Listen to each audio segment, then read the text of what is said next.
the moment, you're going to use something that's called snapshots and thought shots to really stretch that part in the story.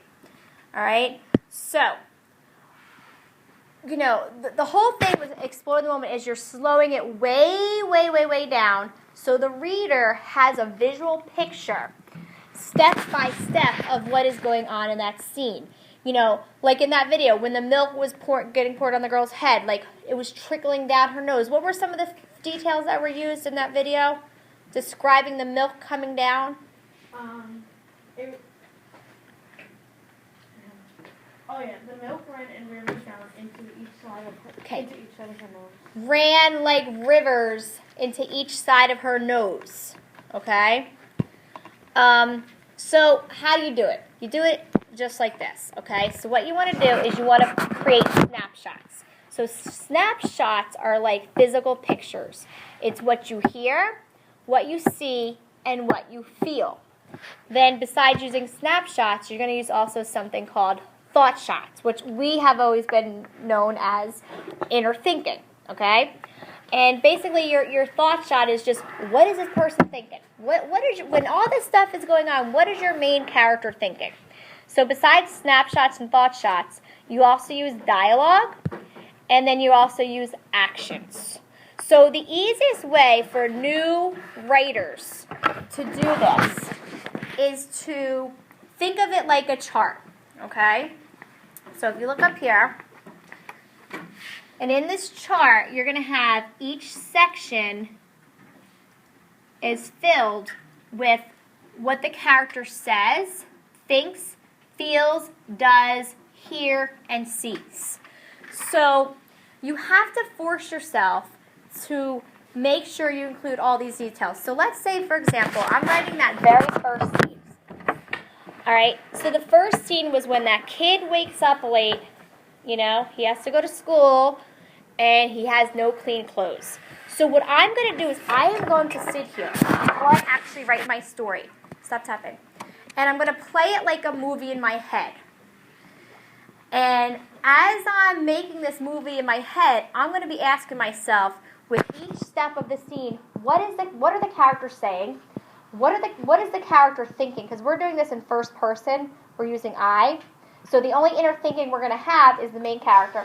What is the character feeling? What is the character doing? What is the character hearing? And what is the character seeing? So if you can see this, it's pretty big. All right, so here's what I'm thinking is going on in my story. And I have the chart right in front of me. And I'm forcing myself to fill everything in this chart. So the first thing that happens is the kid's father walks in, okay? And if you look right here, I have where it says does. All right, so look under does. All right, the father kicks him in the chest to wake him up. And then I have dialogue. It says right here, get up, you lazy bum. It's time for school. It's 9:30. You late again. I don't need no attendance officer on my butt call me, tell me you're late to school the 5th day in a row. And what I'm trying to do with my dialogue is I'm making sure that my character is talking as if that's who the kind of person he is. So we made this dad up like he is this kind of like heavy drinking, drunk kind of guy, probably not the best grammar in the world, kind of rude, all right? So then I said to myself, okay, what's gonna happen next? Is there something that I'm seeing? Is there something that I'm thinking? So now I'm gonna say, okay, when this dad says this, this is what he's gonna be thinking. This is my inner thinking. Late for school again? Who cares? I sure the heck don't. It's not like I'm gonna pass the 8th grade anyway, and I know the only reason why Dad cares is so the school won't bug him. So then I'm gonna say to myself, okay, so then what happens next? Does he say something? Does he do something? So I'm thinking that then the kid says next, he goes, leave me alone. I'll get up when I feel like it. And when I'm including these details, you have to remember, I'm keeping in mind my internal and external features, right? I have to make sure I show them, because that's what's going to make the writing really good. So then when the kid says, leave me alone, I'll get up when I feel like it. So some actions he does, so like in my mind, like this is how I picture it, is if you go to where he does, he jumps out of bed. He jumps out of bed, This happens first, the father kicks him, and then he jumps out of bed. All right? Then right here, I'm going to have him, he glance at the clock, and he sees that it's 9:08.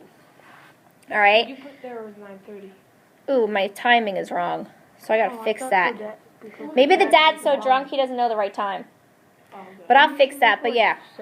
So then, I'm thinking, all of a sudden when the kid is sitting there, he's thinking, right here. I look up at my father who is standing at the edge of my bed and stare at the pathetic sight. So now I'm going to put in what he sees. He sees this guy wearing a wrinkled shirt, just got out of bed hair, a beer in his hand.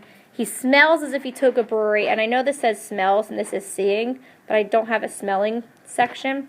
Maybe I should have. And then he is barely able to stand. All right. And I see him having his usual breakfast of champions, beer. All right.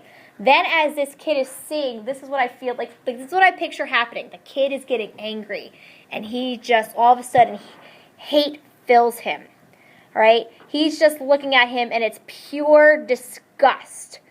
Then anger is filling him, and he's like a volcano about to explode, all right? So then I'm thinking, over here, he's still wearing the clothes he had on yesterday, because I kind of described the clothes over here. And then he's saying, I guess he was too drunk to put on his pajamas after leaving the local pub last night. Then I have him thinking, why is he like this? Ever since Mom died on 9/11, things have not been the same.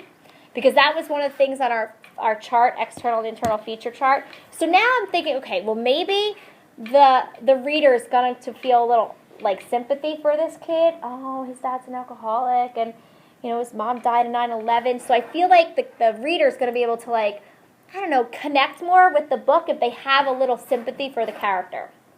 So then what I picture happening next is he feels so angry, right, that first I'm going to have this loud burp coming out of his mouth because I'm thinking maybe he's drunk and he's just like, burp, all right?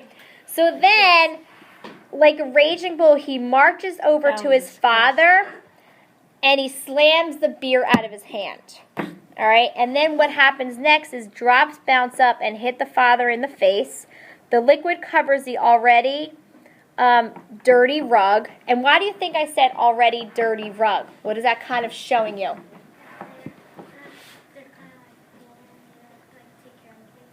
Right? So then I'm thinking, this guy now, the father says something. He goes, what are you, a moron? I paid good money for that beer. Now you wasted. You're going to pay for this, buddy. And then I'm thinking, he punches him in the nose. All right, and then after he punches him, the dad. And then blood trickles down on the shirt that he was going to wear to school. So that's like something that's happening. But actually, before the dad punches him, I forgot to say this right here. Veins begin to pop out of his forehead, and a fist forms in his right hand, and then he actually punches him. Where's the punching? All right. So now, what the dad says this: that'll teach you to mess with me. And then the kid is thinking to himself, no way am I going to give him the satisfaction of seeing me in pain. You would think I would be used to this by now. And there you go. So this is my whole by having this chart in front of me, it is forcing me to explode the moment, okay? So what you're going to do now is you're going to try this in groups, okay?